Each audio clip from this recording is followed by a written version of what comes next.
I see you as such a happy fraternity member. You know what I see you loved? as thriving Hazing. in a fraternity. Oh my god, I loved hazing so much. I bet you did. It's such a terrible like I'm aware that it. I mean, I was hurting. Yeah, all of it. So much pain inside, and all of a sudden I was like, it all goes away for a few seconds if I'm yelling at someone else. Right. And I was also hazed so terribly. Vicious. Dude, this one guy locked me in a, oh my God, it was terrible. This one guy locked me in a crawl space, gave me acid, and locked me in a crawl space for 8 friggin' hours, and would take me out occasionally To piss? and not even. I mean, I don't think I had a piss. I don't remember that being an issue. Wow. But would take me out, and then they would like be mean. We're yelling about this or this. And then put you recite back this in the crawl information. I'm space. like, I don't know what you're asking. I'm so on acid. And then at one point, I just remember they were all running around, like 6 of them, running around going, "Caw-caw, caw-caw." And then they would like hit me. I think of that whole. It's all very devastating. Stanford prison experiment to me. I went to Syracuse for a year. Wait, create the context. What is? Because I know what this that. I love talking about the Stanford prison experience or experiment. Explain it. To my knowledge, it's just an experiment where they took half the students and made them guards and half the students and made them prisoners. Yeah. And then it becomes this litmus of when people start to really adopt those positions of power and the slippery slope that comes with that. Because the guards went crazy. Because the guards, they eventually become... Lord of the Flies experiment. Exactly. It's the idea that people will absolutely devolve into the worst version of themselves. Yeah. And you would know what it's called, but when you get tapped to join a frat, right? Fraternity. To join a fraternity. Yes. So I was tapped at Syracuse to join, and I thought, well, this is great only because it meant that I could go to the parties and it meant that I could meet girls. And I was like, this, I want to be at the frat. I want to be able to go. But then they were like, you're going to have to haze. Yeah. And my concept of it then and still today was simply like, I have, like, if I need you, or if you need to be mean to me so that I can call you a friend, I just don't want you to be my friend. That's not even how. And I walked away from it and never did it. Oh, you missed out. I might have. Listen, I think that there are a lot of fraternity experiences that when I hear about them, it sounds like a bunch of douchebags being douchebags, but I'm convinced that the you just told me that you were locked into a cupboard, into a floorboard, and drugged on acid, and they brought you out only to caw at you like pterodactyls and then locked you back in. It sounds terrible. It was awful. I don't know if I would have. At the end of the experience, I was like, "That's the best time." That's the best time, even though it was a terrible experience. I never want to do it again. Wow. And I was so close with these friends that had to experience it with you. Your with class me. Oh my of gosh. pledges, right? And we still. It's the army. Yeah. It's actually the same thing as what they do in the military.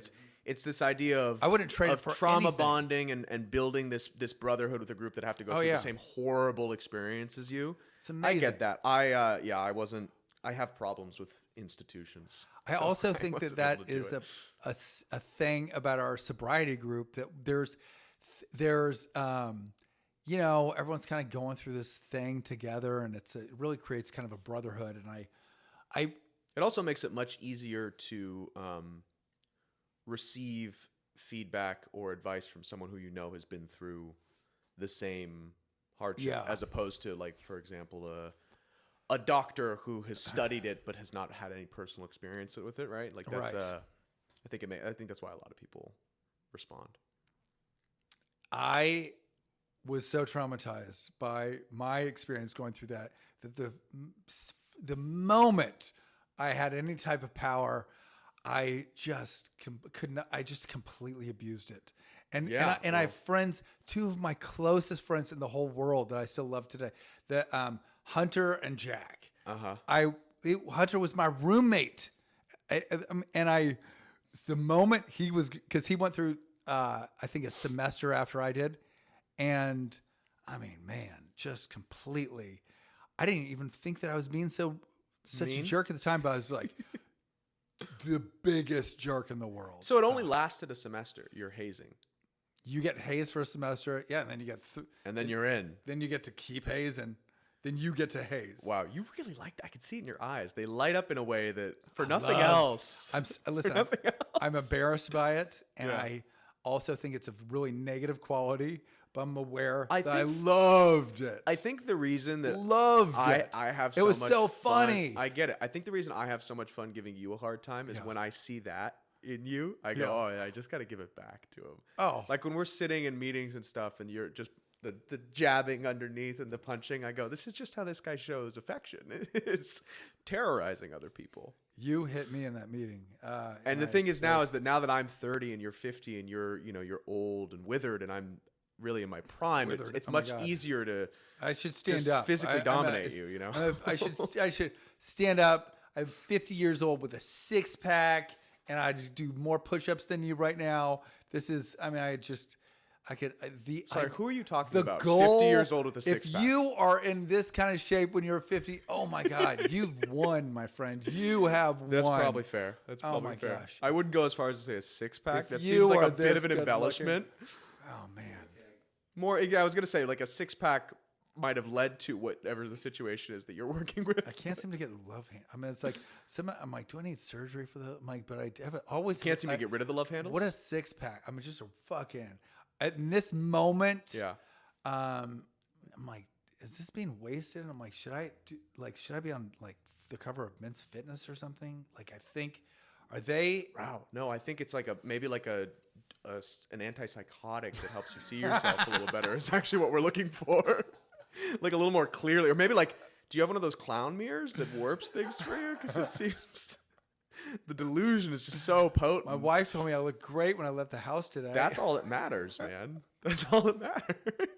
I thought so. I thought that hat, when I saw the angled hat, I went, Tyler's looking This is perfect. Yeah, when I saw a beanie that wasn't on straight, I knew that there was a lot of pizzazz that was going to come out of this guy today. Dude, so your